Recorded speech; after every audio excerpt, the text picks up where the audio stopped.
Hello once again, YouTube. Major Tom 2417 here with Day 9 of SpoopTober 2025, Arcade of Evil. And as the title to this video says, this is a sanguine prelude to a horror icon. Because before Alucard, Richter, and Maria, before the Dark Priest Shaft, before What is a Man? A miserable little pile of secrets! Before Soma Cruz, before Juste Belmont, before Leon Belmont, before Metroidvania was even a term, there was this. Haunted Castle. And while Castlevania may not be anywhere in the title, it is, technically speaking, a Castlevania game.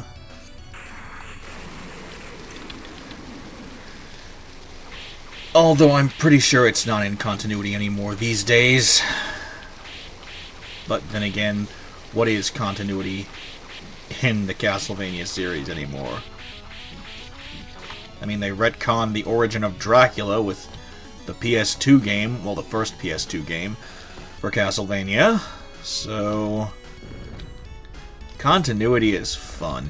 Anyway, this is Haunted Castle, an arcade game that has many of the hallmarks of the series.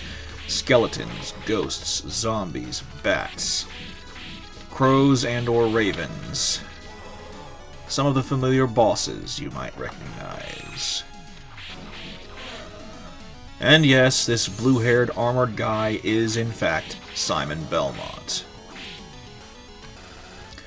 Although the story here isn't that he's taking up the family legacy to fight evil, apparently Dracula just kidnapped his bride-to-be. So that's why all of this is happening in this particular game. And swarm of purple bats.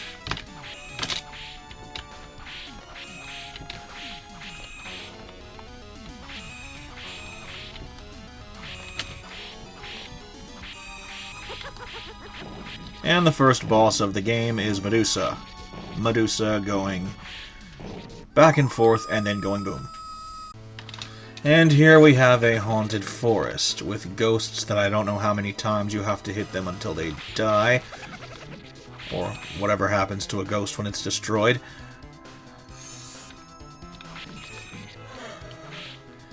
There's the boomerang.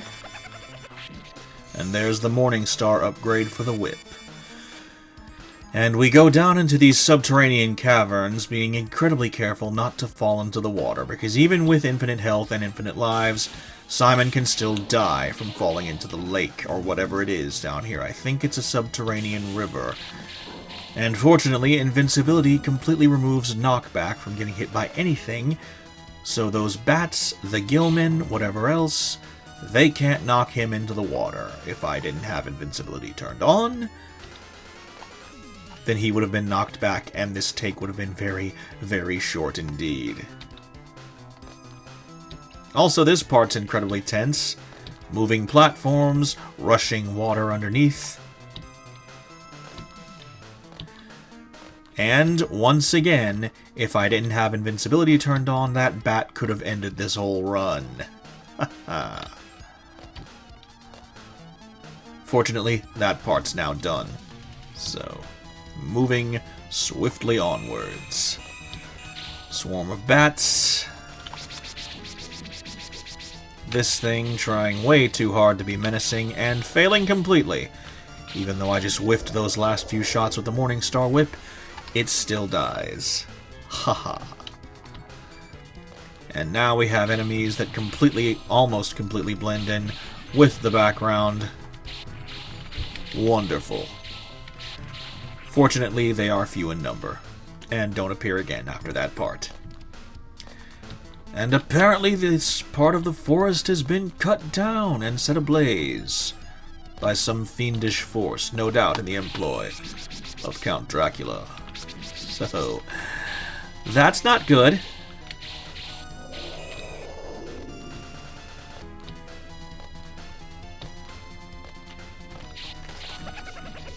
Don't know how many times you have to hit that ghost in order to destroy it, These things go down in one hit, thankfully.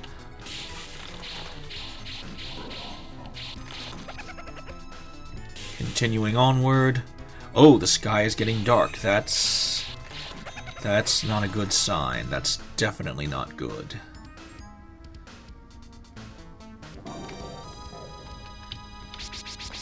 Oh, another boss. Whatever will I do? That. And now it's time to enter the castle of Count Dracula.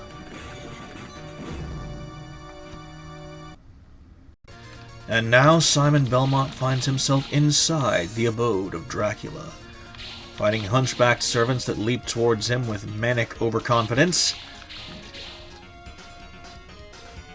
chandeliers that lower precariously in their attempts to impale him, this haunted armor that throws axes, or it would have thrown axes had I not cut it down so quickly, haha. And then another haunted armor that just too dang slow. And then this happens. Cast into the ancient ruins of somewhere in that painting to fight harpies. No idea why. And then back into the castle corridors. Essential vampire hunting gear right here.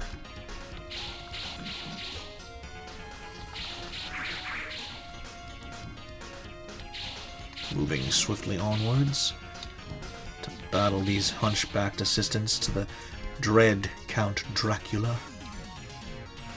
Oh look, the painting is crying bloody tears. Foreshadowing, perhaps, of an epic song from a future game's soundtrack? Who knows? And now the cutlery and food items are flying.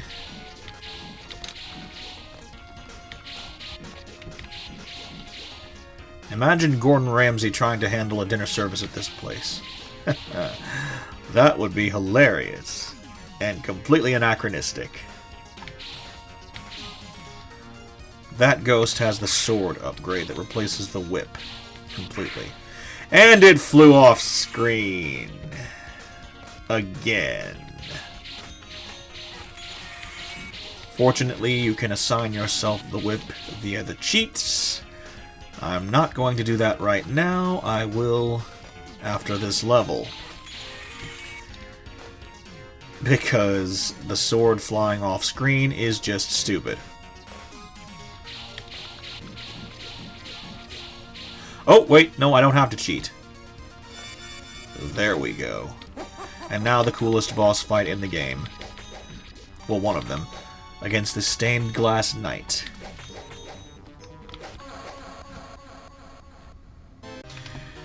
And now, Simon Belmont goes underground, or something. Yes, underground, because these elevators lower into the earth, taking him deeper and deeper into the domain of Dracula.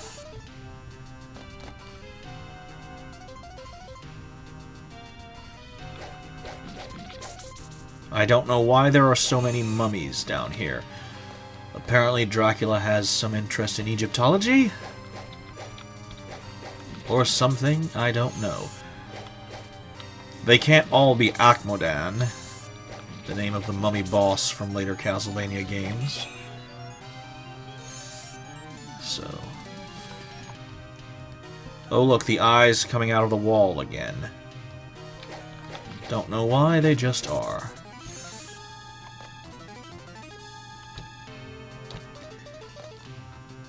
Oh, that's not good.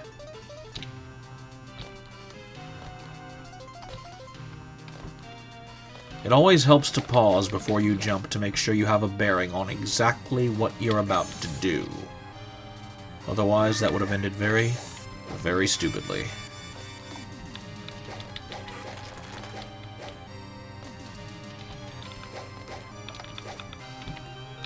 And as good as the sword is in this game, I think the Vampire Hunter whip is a lot more iconic for the character of the Belmonts.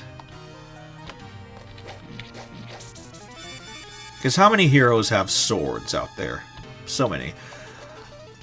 A whip is something different. It's interesting. It's unique.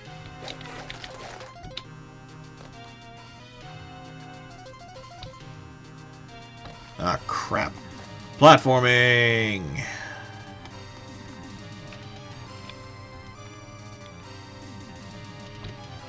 Jump on the thing. Wait for it to go up. Wait for the other thing to come down. Got it in one. Yes. And this boss fight is kind of a weird one. It's a giant rock thing that shoots dirt. And if you stay on the edge of the screen, it just slowly moves. Well, it slowly moves anyway. Why can't I hit it? Oh, now I can.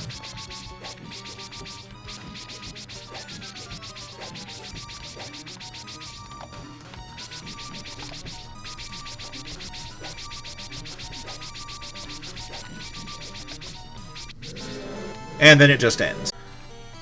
And now we are in the final stretch of this video, not the game. There's plenty more to happen after this level, or stage as it's called. But this will probably be it for the video. Simon hitting those platforms would probably kill him if I didn't have invincibility turned on. So, hooray for cheats once again. Anyway, platforming. But that is probably going to be it for this video once the boss of this area is found and fought. I'd like to thank you all once again for liking, watching, commenting, and subscribing. I hope you've been enjoying SpoopTober 2025 Arcade of Evil thus far, and I hope you continue to enjoy the installments yet to be uploaded.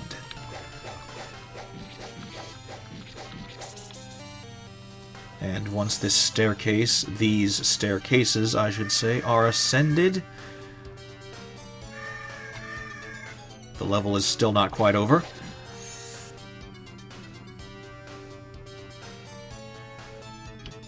More staircases to ascend. And another one.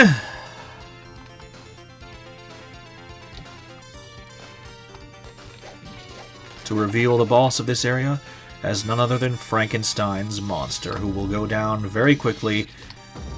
So this is Major Tom 2417, signing out. This section is just walking across a bridge, so I'm fast-forwarding through it. You're not missing anything except a long, boring walk across a bridge, because what's on the other side of this bridge is the final boss fight of the game. The fight against Count Dracula. Well, first there's a fight against a harpy for some stupid reason. But that really can't be called a fight now, can it?